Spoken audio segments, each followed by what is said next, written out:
Hey guys, welcome back. In today's video, I'm really excited to be sharing with you some new kids and family board games that we recently added to our board game collection.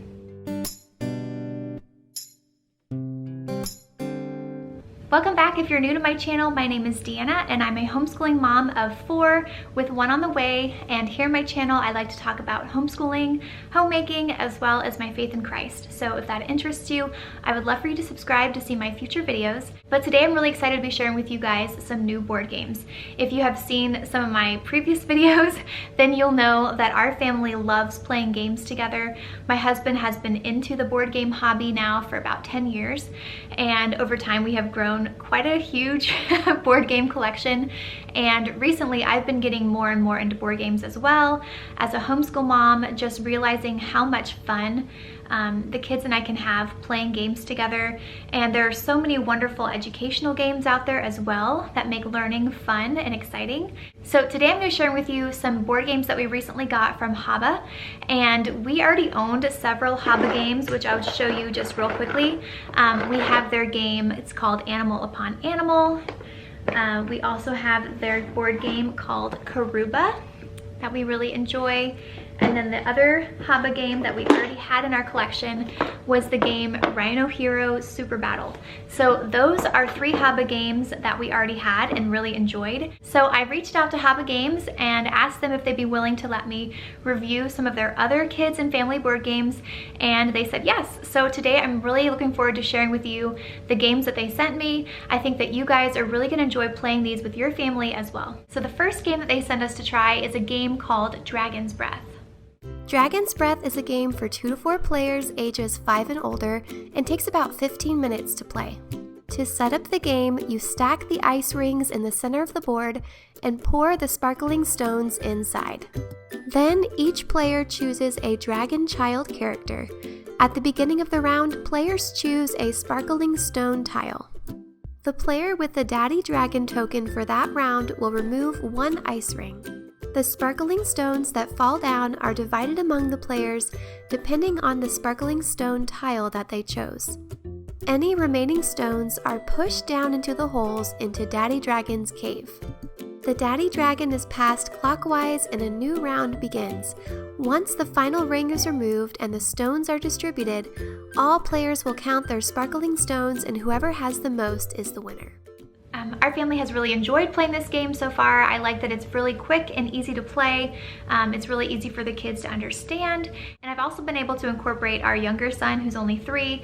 He can play on a team with an adult. So this has been a game that all 4 kids have really enjoyed. So definitely check out Dragon's Breath, especially if you have kids who are really into dragons and things like that. I think they would really enjoy this game. All right, the second Haba game that I want to share with you guys today is a game called Monza.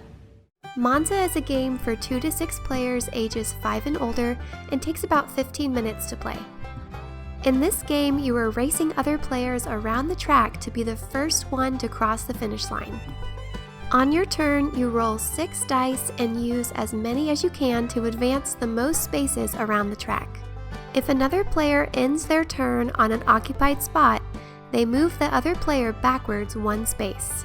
Play continues as players roll and move their cars around the track.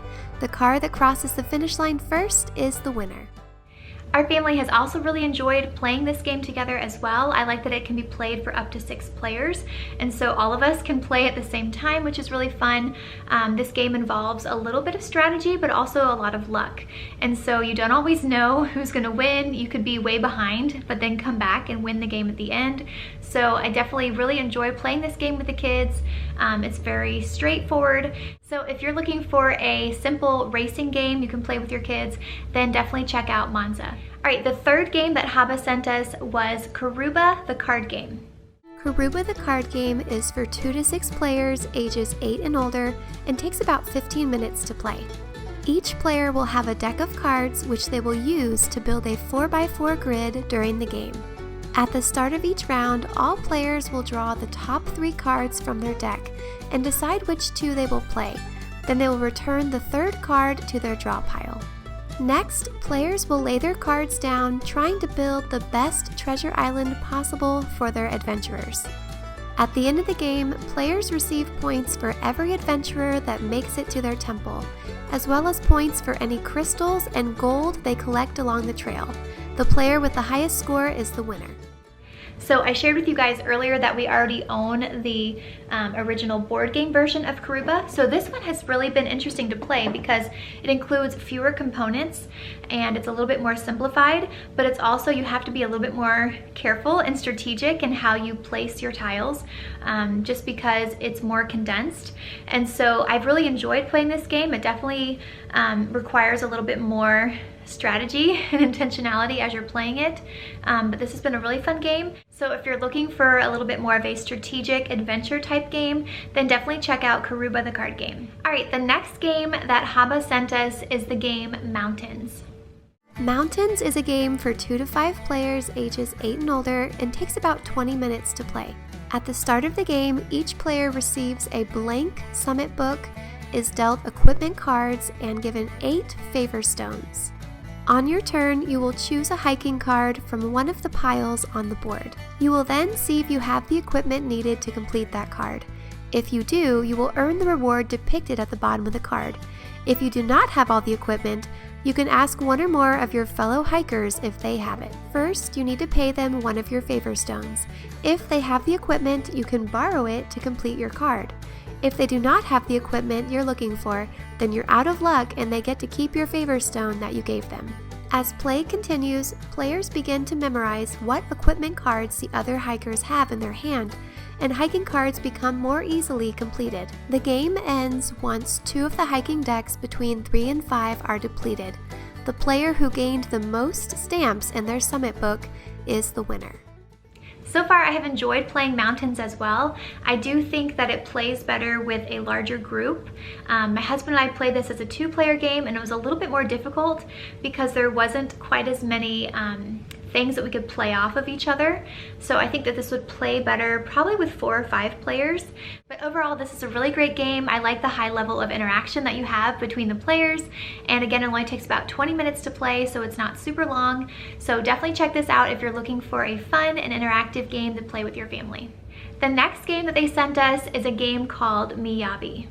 Miyabi is a game for 2 to 4 players ages 8 and up and takes about 45 minutes to play. The goal of the game is to build a beautiful Japanese garden and earn the most points possible along the way.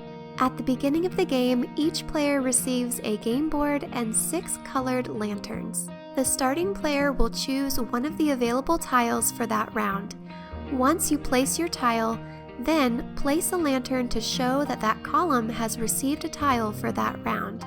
You will score for each tile you place by counting the number of objects on the tile and then multiplying by what level you are building on. The building phase ends once all the lantern spots have been filled or all players have passed. Then the round marker will advance and you will reset the play area with fresh tiles. Play will continue with players selecting, placing, and scoring their tiles. At the end of the game, players will earn additional points for having the most number of objects in an individual row. We've really liked playing this game together. I've played it 2 different ways. My husband and I played this as a 2-player game, and we've also played it with 4 players as well. And so I think both times were really fun. I like the different strategy that's involved in placing your tiles and trying to maximize your points and kind of looking at what the other people have and trying to one-up each other. So if you're looking for a fun strategy-based game that you can do for a family game night, then definitely check out Miyabi. And the last game that Haba sent us is the game Adventureland. Adventureland is a game for 2 to 4 players ages 10 and older and takes about 45 minutes to play. One of the unique things about Adventureland is that there are 3 different variations of the game that you can play. For Adventure 1, you are collecting companions, gathering gold, harvesting herbs, scavenging for swords, and battling fog creatures. To begin your turn, you draw 2 terrain cards and place the corresponding tiles on the game board. Then, you can move one of your adventurers in 2 directions or 2 of your adventurers in 1 direction. You may move as many spaces as you like in a forward direction, but you can never move backwards. Be sure to collect herbs, swords, and gold along the way to help you earn victory points and battle fog creatures. The game ends when all the companions and swords have been used up. Our family has also really enjoyed playing Adventureland together. I think this game plays well no matter how many players you have playing. My husband and my son played it as a 2-player game, and then we also played it as a group of 4.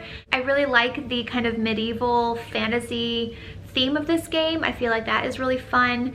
And I also really like that there are 3 separate adventures that you can go on, which makes the game feel a little bit more diverse each time that you play it together. So if you're looking for a fun fantasy adventure game, then definitely check out Adventureland.